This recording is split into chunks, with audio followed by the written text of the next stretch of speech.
Bismillahirrahmanirrahim. Assalamualaikum warahmatullahi wabarakatuh.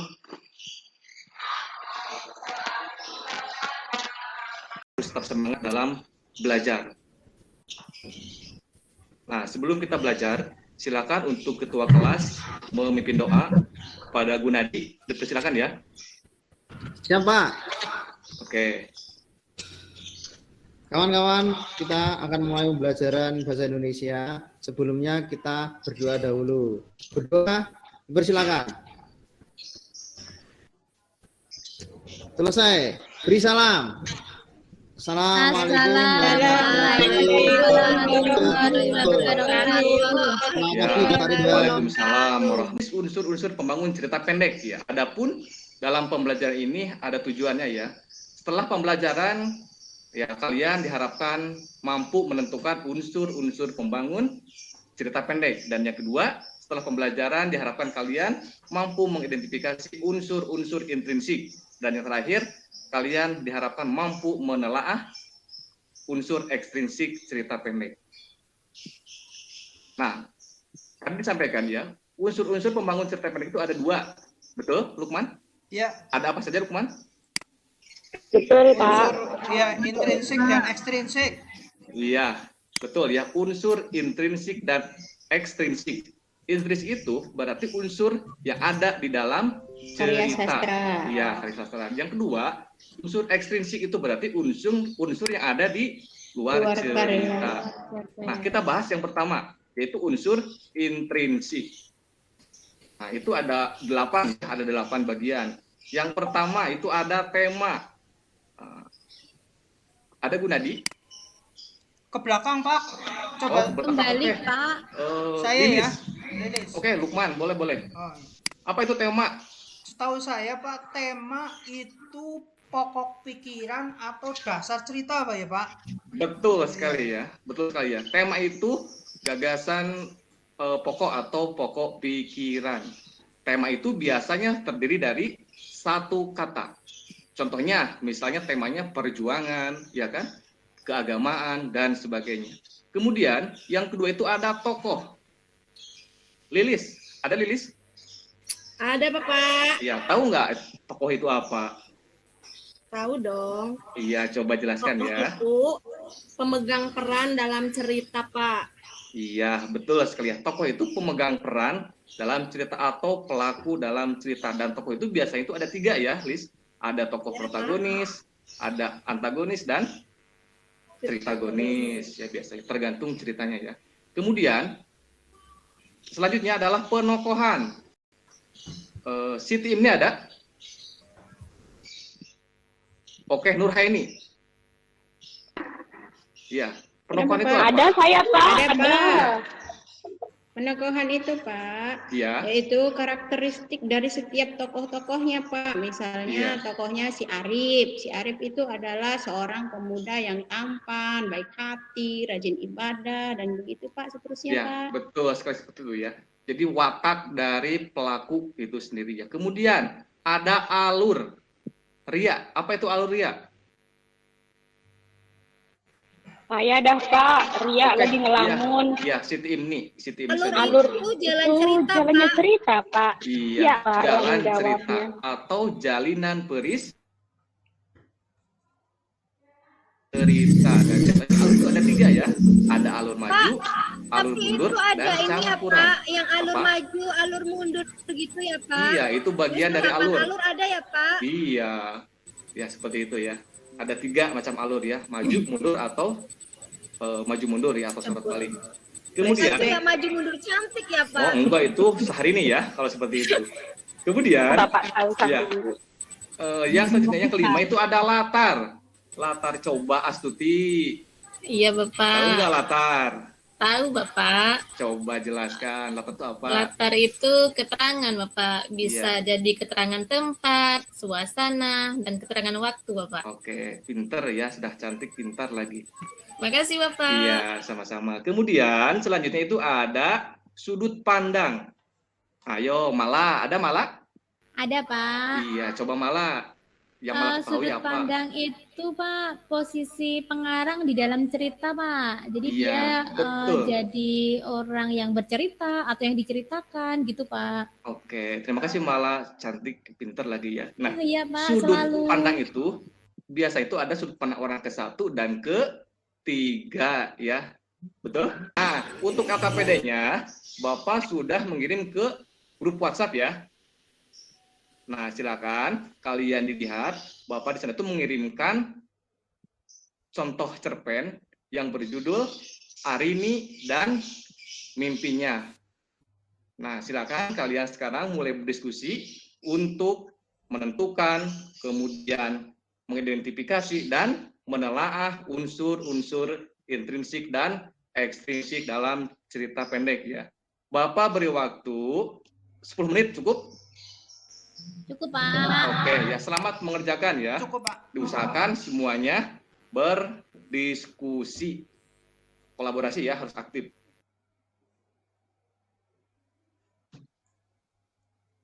Sambil makan boleh apa enggak, Pak? Pak Ridwan? Boleh. Boleh. Tapi kalau Ya. bisa bagi-bagi ya Iya, pada iya. temannya. Iya.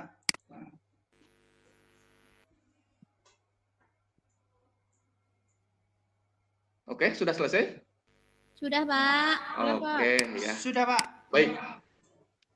Sudah dibaca cerpennya? Sudah, Pak. Sudah Oke. analisis ini Pak. Iya. Siapa yang sudah siap untuk tampil kelompok 1, 2, atau 3?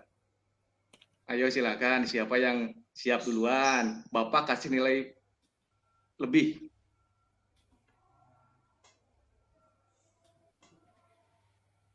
Kelompok Gunadi siap? Kelompok Ria? Atau kelompok Andi? Pak bentar. Oke. Siapa? Bentar lagi, Pak. Yang kelompok 1 ya Pak. Iya. Silakan Eli. Ya, sebentar Pak. Untuk unsur intrinsik ya Pak ya? Iya, unsur intrinsiknya saja dulu. Ya, unsur intrinsik, cerpen berjudul Arin dan Mimpinya. Temanya itu kebersamaan. Kemudian tokohnya antara lain ada Arin, itu sebagai protagonis. Betul. Ibi dan ayah itu tritagonis. Kemudian di sini tidak ada tokoh antagonis, benar nggak ya? Nanti coba teman-teman Iya. tambahkan, Kak. Boleh, Takutnya nanti saya teman-teman salah yang ya. itu. Iya. Kemudian untuk perwatakannya atau penokohannya, Arin itu penyayang, pintar, kemudian punya kemauan yang tinggi.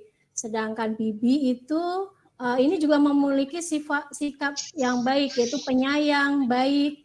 Ayah agak pesimis bahkan cenderung, tapi Iya. beliau itu baik dan alurnya alur maju. Ya itu yang saya temukan sampai di alur dulu Pak. Oke, Mungkin yang iya. lapar atau yang lain teman yang lain mungkin Ya, untuk kelompok tambahkan. Eli nanti lanjutkan ya dari Iya, Pak. mulai apa namanya tuh?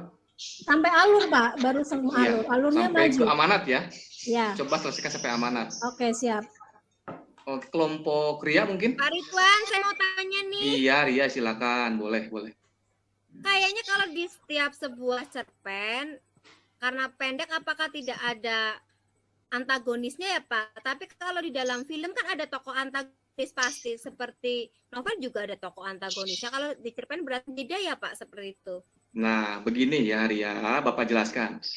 Jelas beda antara novel dengan cerpen, karena kan cerpen itu hanya memiliki satu alur, sedangkan novel itu bisa ada beberapa alur dalam cerita sehingga memerlukan tokoh yang banyak. Sedangkan cerpen itu satu tokoh pun bisa jadi cerita. Nah, minimal itu satu tokoh kalau dalam cerpen. Nah, di sini kebetulan ada berapa? Ada 3, dan itu tidak mesti di sana itu ada tokoh antagonis. Ya, cukup tokoh protagonis dan tokoh netral ya atau tritagonis. Seperti itu mungkin penjelasan Bapak dapat dipahami ya? Ya bisa Pak, bisa. Nah, iya. Mudah-mudahan dipahami ya untuk semuanya juga nih. Kemudian yang kelompok lain mungkin ingin melanjutkan. Memberitahukan kabar gembira itu kepada orang tua dan bibinya. Nah ini suasana gembiranya. Jadi campur aduk Pak, ada sedih, ada gembira, bahkan haru Pak. Harunya itu ia juga sedih ketika ia berpamitan dengan teman-temannya yang sayang padanya. Jadi keterharuan tercipta ketika dia harus pergi. Kemudian ada latar waktunya itu pada malam hari. Ini terbukti saat Arin menangis karena rindu keluarganya. Terus latar waktunya pagi hari juga ada. Lihat ketika Arin mengikuti lomba pidato dan berpamitan kepada temannya. Yang berikutnya sudut pandang. Sudut pandangnya adalah orang ketiga tunggal karena tadi menyebutkan nama Arin ya. Dan terakhir gaya bahasa. Gaya bahasa yang digunakan pengarang itu menyampaikan ceritanya dengan bahasa yang mudah dimengerti. Jadi kita saya sendiri ya itu mampu dengan mudah memahami apa isi ceritanya.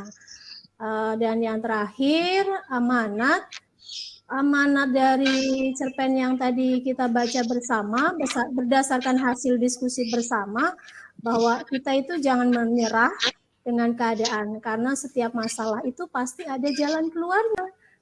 Betul. Iya, betul. Terima kasih Eli ya untuk kelompok 3 ya. Iya, Pak. Kelompok 1, Pak. Iya, maaf ya, kelompok 1 ya, luar biasa ya. Hasil diskusi kelompok 1 sangat kooperatif ya dan sangat luar biasa dan tersampaikan dengan baik. Dan Bapak harapkan juga ini untuk kelompok-kelompok yang lainnya harus lebih aktif ya. Karena keaktifan itu kan keuntungannya untuk diri kalian sendiri ya, bukan untuk Bapak.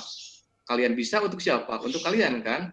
Nah, makanya kalian harus lebih aktif ya dalam berdiskusi. Kemudian untuk unsur ekstrinsiknya siapa? Jangan kelompok 1 ya, kelompok 2 atau 3 silakan. Ria, ayo Ria, kelompok 3. Ya Pak, unsur ekstrinsiknya Pak.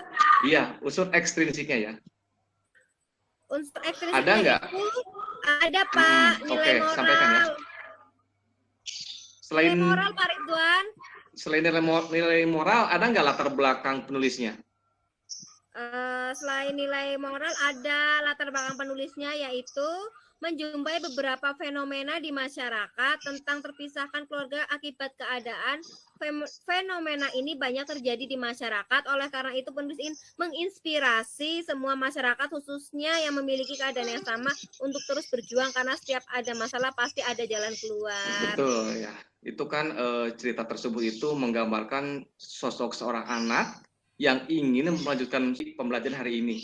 Silakan siapa yang mau menyimpulkan? Ayo. Saya Pak, coba Pak. Oke, Mala, silakan Mala. Iya, pembelajaran hari ini kita dapat materi dari Pak Ridwan itu membahas mengenai cerpen. Di dalam isi cerpen itu ada unsur intrinsik dan unsur ekstrinsik. Kemudian di dalam unsur ekstrinsik itu terdapat nilai-nilai yang bisa kita jadikan contoh di kehidupan kita di masa sekarang, Pak. Jadi seperti itu. Oke, ya terima kasih atas kesimpulannya ya. Mudah-mudahan teman-teman yang lain juga paham ya kesimpulan materi hari ini. Nah, di akhir pembelajaran itu Bapak ada pantun ya, ada pantun Karmina. Nasi ketan pakai sasa.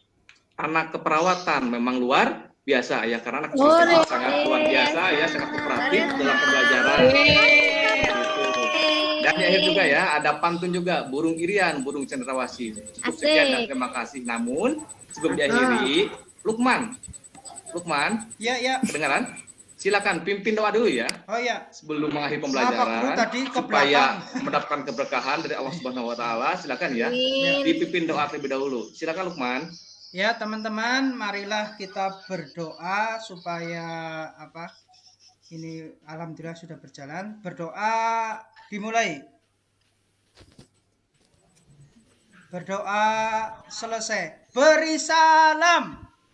Assalamualaikum warahmatullahi wabarakatuh. Terima kasih Pak Guru. Iya, sama-sama ya. Mudah-mudahan kalian sehat selalu ya. Tetap jaga kesehatan. Iya, nanti kapan-kapan ya Bapak kumpisit ya ke rumah kalian ya satu persatu. Terima kasih. Assalamualaikum warahmatullahi wabarakatuh.